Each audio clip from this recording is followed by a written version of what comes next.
Assalamualaikum warahmatullahi wabarakatuh. Sebelumnya perkenalkan, nama saya Anissa Zara dengan NIM 22042097.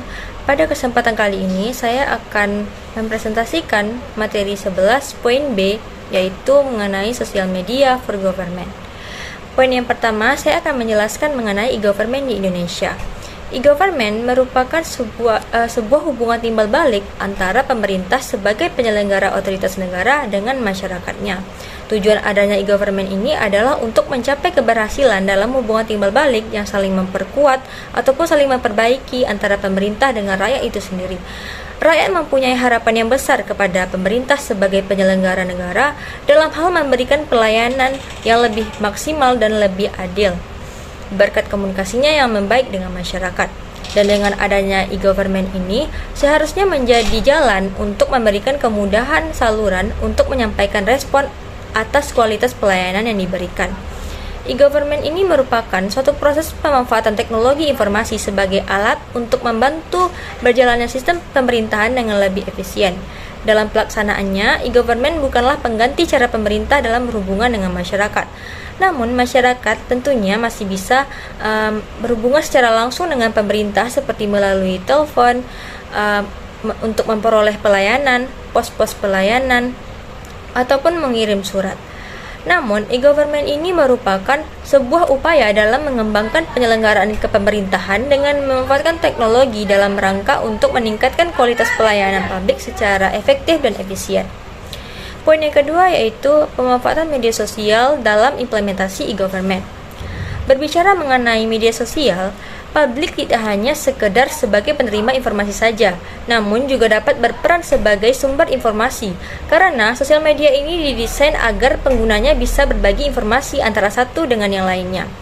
Selain itu, media sosial juga dapat memberikan peluang kepada publik agar dapat memberikan feedback dengan cepat terhadap informasi yang mereka terima, dan hal tersebut tentunya dapat meningkatkan partisipasi masyarakat.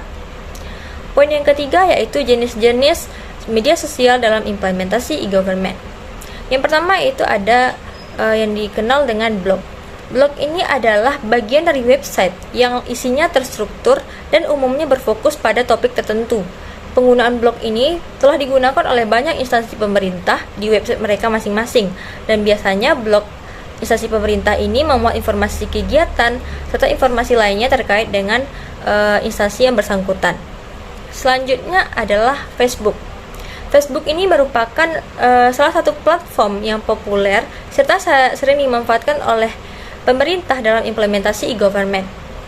Karena Facebook ini memiliki basis pengguna yang sangat luas serta juga multi generasi. Melalui Facebook, pemerintah dapat membuat halaman resmi ataupun grup yang memungkinkan untuk berbagi informasi secara terstruktur serta interaktif. Fanpage pemerintah umumnya memuat berbagai jenis konten, mulai dari pengumuman resmi, berita terkini, pemberitahuan kebijakan baru, hingga program sosial yang melibatkan publik atau masyarakat. Selanjutnya adalah Instagram.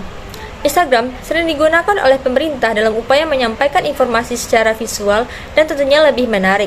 Pemerintah dapat membagikan foto kegiatan, infografis, maupun video singkat mengenai program pemerintah dengan lebih kreatif, seperti infografis yang menunjukkan langkah-langkah dalam pembuatan KTP elektronik, ataupun foto kegiatan yang memperlihatkan program vaksinasi di suatu daerah tertentu.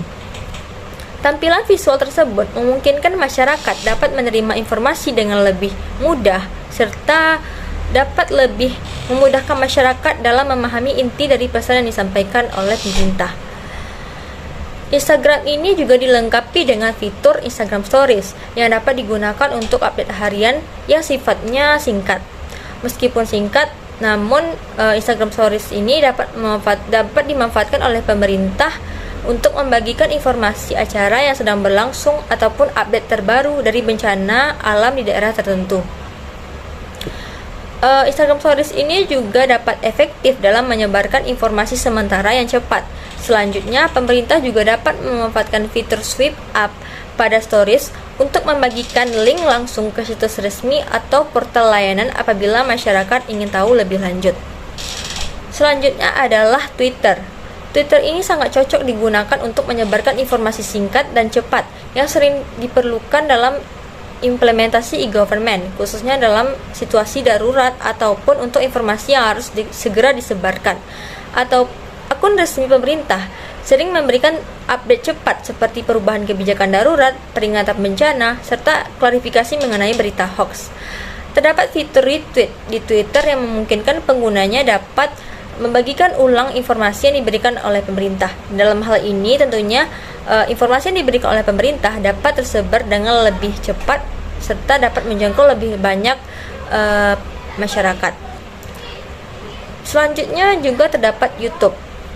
YouTube ini adalah suatu platform yang dimanfaatkan untuk berbagi konten video yang panjang yang memberikan penjelasan mendalam seperti video edukasi, tutorial, dokumenter, program pemerintah, serta siaran langsung. Channel YouTube resmi pemerintah umumnya memuat konten yang lebih detail seperti tutorial untuk proses pendaftaran iktp, video mengenai tata cara pengisian pajak, serta dokumentasi kegiatan sosial yang dilakukan oleh pemerintah di daerah. Jadi, e-government ini merupakan hubungan timbal balik antara pemerintah sebagai penyelenggara otoritas negara dengan masyarakatnya atau warga negara. Ukuran keberhasilan e-government ini adalah dalam hal hubungan timbal balik yang saling memperkuat ataupun saling memperbaiki antara keduanya. Melalui media sosial, memungkinkan masyarakat dapat berekspresi, berbicara, bahkan dapat mengkritik pemerintah secara langsung dan terbuka. Selanjutnya, apabila dibahas secara lebih luas, media sosial ini dapat memungkinkan masyarakat untuk berpartisipasi aktif dalam upaya reformasi birokrasi, pemberantasan korupsi, memastikan tata kelola pemerintahan yang baik, mendorong penegakan hukum, serta menjaga proses demokrasi. Baiklah, mungkin sekian pemaparan materi mengenai media sosial for government dari saya. Saya akhiri, wabillahi taufiq wal hidayah. Wassalamualaikum warahmatullahi wabarakatuh.